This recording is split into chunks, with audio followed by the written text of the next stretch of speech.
মেয়েটার নিয়ে প্রতিদিন স্কুলে যাওয়া আসা করতে করতে না আমার কিরাম যেন একটা অভ্যেস হয়ে গিয়েছে। যখন স্কুল চলে তখন আর ভালো লাগে না। কিন্তু স্কুল বন্ধ হলেই বিরাট খারাপ লাগে মনটার মধ্যে। মনে হয় স্কুল চললেই ভালো হতো। ওই সময়টুকু যেন কাটতেই চায় না। তা তোমরা সকলে কিরাম আছো কাও? আমিও ভালো আছি।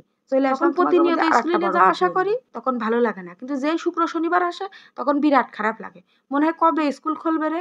ওই সময়টুকু যেন কাটতেই চায় না মোটেই। তা আমার মতন এরকম সমস্যা কি তোমাদেরও হয়? শুক্রবারের একটু দিন আমার ছিল কমেন্ট করে আজকে একটু জানায়েন। উঠিছি দেরি করে। সকালতে মনে করছি কি খাওয়া যায় সকালে এই চিন্তা করতে করতেই যেন আরো বিছানাতে দেরি করে উঠিছি। তা মনে করলাম ৩ টে রুটি আছে বার্গার বানায় দিয়ে আমার মেয়েটা খাবে নে ভালোই। আর ওইদিকে আমার কিপটে বরটা সেই সাত সকালে চলে গিয়েছে বাড়ি। না যেয়ে কি করবে কও? ওখানে ঘের রয়েছে পুরো সপ্তাহ তো সেরকম যাতে পারে না। এই শুক্র শনিবারটাই সময় দিতে পারে। তাছাড়া বাকি দিনগুলো অফিস থাকে। তাই সেই দিনগুলো সকাল সকাল চলে যায়। তো আমি আর আমার মেয়ে খাবো যেহেতু, তো ভাবলাম ৩ টে রুটি রয়েছে তাহলে ডিম দিয়ে বার্গার বানায় ফেলি। এরকম করে বার্গার বানালে কিন্তু ভালোই লাগে। আর মধ্যে একটু শসা দিলে আরেকটু ভালো লাগতো। কিন্তু আমার কাছে শসা-টসা ছিল না। তাই আমি আরাম করেই বানাইছি। আমার মেয়ে আবার একদম ভালোই খায় পুরোপুরি এরকম ঝামেলা তৈরি করে মুক্ত। কোনো ঝামেলা নেই। একদম একটুখানির মধ্যে হয়ে যায়। তা আমি ১ম এ ডিমটা ভাইজে নিয়ে ভালো করে একটু কাটা করে নিয়েছি যে কয়টা রুটি সেইরকম করে। তারপরে যে সসটা দিয়ে একটু ভালো করে মাখায় নিচ্ছি। এবার এর মধ্যে পেঁয়াজগুলো দিয়ে ডিম কয়টা দিয়ে, দিয়ে দেবো। খাতে ভালোই লাগে। একদম খারাপ লাগে না। তোমরা একদিন বাসায় আরাম করে বানিয়ে খাইয়ে দেখো। ফাইন লাগে। তারপরে আমার কইয়ে নে। ভালো লাগলেও কইয়ে নে, খারাপ লাগলেও কইয়ে নে। আমার কাছে তো ভালো লাগে। আর আমার মেয়েরাও খুব ভক্তি ভরে খায়। এইজন্যে আরকি। তারপরে দেখলাম একটা পেঁয়াজের শর্ট পড়ে গেল। একটা পেঁয়াজের জন্য তো আমি আর কাটতে পারিনি। সরি ১ টুকরো পেঁয়াজে। যাই হোক বার্গার বানাতে, বানাতে আমার বুড়ি কিন্তু ওখান থেকে একটুও নড়েনি। ও কিন্তু এইসব খাবারগুলো মোটামুটি ভালোই খায়। বাইরেরটা খুব একটা খাতে দিই না। এজন্য যা করি বাসায় করেই দিই। ভালো হলেই খা, না হলে না খা। সে বার্গার খেয়ে দেওয়া শুধু হচ্ছে না, আবার একটু চাও বানায় নিলাম। সকালে চাটা একটা নেশার মতন হয়ে গিয়েছে। বিয়ের আগে যখন আমি মেসে থাকতাম তখন আমার অত চার নেশা ছিল না। দেখা যেত ওই পরীক্ষার আগে ২-১ দিন খাতাম হালকা পাতলা, অত বেশি খাতাম না। কিন্তু এই কিছুদিন মাত্র দেখছি অতিরিক্ত নেশা হয়ে গেছে। চা না খাইলে যেন সকালের ঘুমই ভাঙতে চায় না, ভালোই লাগে না। তা কি করব বাধ্য হয়ে চা খাচ্ছি।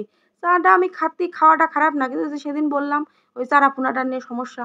ওই চারাপোনাটা প্রতিনিয়ত চা খাচ্ছে আমার সাথে। আজকে সারা দিনটা আমার ডিমময়।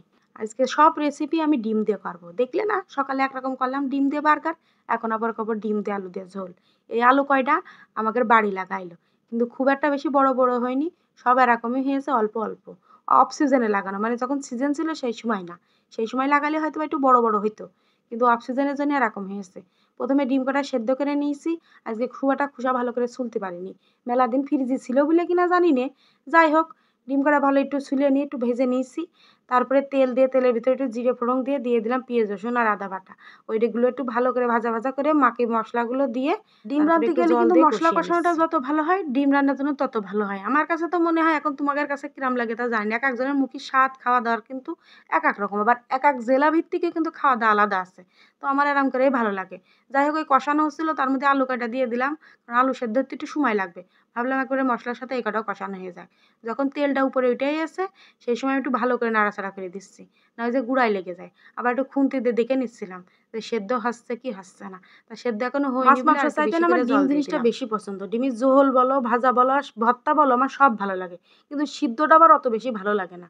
কেমন যেন একটা লাগে। এজন্য সিদ্ধ ডিমটা আমি খুব কম খাই। কিন্তু ভর্তা করে বেশ ভালো খাই। ডিম ভর্তা তো আমার চোখ বন্ধ করে একদম পছন্দ। এক কথায় বলতে পারো যে আমার ডিম লাভার। তা আমার মতন ডিম লাভার তোমরা কিরা, কিরা আছে একটু হাত উঁচু করে নে। আমি দেখবানে। এ দেখো ডিম রান্নাটা হয়ে গিয়েছে একদম ভুনা, ভুনা করে করেছি। খাতে বেশ ভালোই লাগিল। এদিকে ভাতটাও তুলে দিলাম। তোমরা ভালো থেকেন। দেখবেন পরে আরেকটা ভিডিওতে।